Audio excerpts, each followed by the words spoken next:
বিশ্বনবী সাল্লাল্লাহু আলাইহি ওয়াসাল্লাম কবুতরকে কেন শয়তান বলে আখ্যা দিয়েছিলেন? যে কবুতরের বিষ্ঠাকে পবিত্র বলা হয়, সেই কবুতরকে শয়তান বলার কারণটা কি আপনাদের জানা আছে?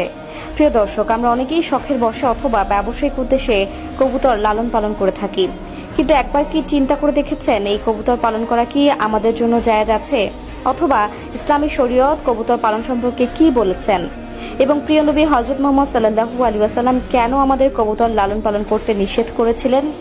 এই সকল গুরুত্বপূর্ণ প্রশ্নের উত্তর নিয়েই সাজানো হয়েছে আমাদের আজকের এই ভিডিওটি। ভিডিওটি শেয়ার করে আপনার কবুতর প্রেমী ভাই ও বোনদের কাছে পৌঁছে দিতে পারেন, ফলে তারাও জানতে পারবে কবুতরের জানা অজানা এই গুরুত্বপূর্ণ বিষয় সম্পর্কে। তাই ভিডিওটি না টেনে শেষ পর্যন্ত দেখতে থাকুন। প্রিয় দর্শক, শান্তির প্রতীক হিসেবে বিশ্বব্যাপী সম্মাননা পেয়েছে গৃহপালিত পাখি পায়রা।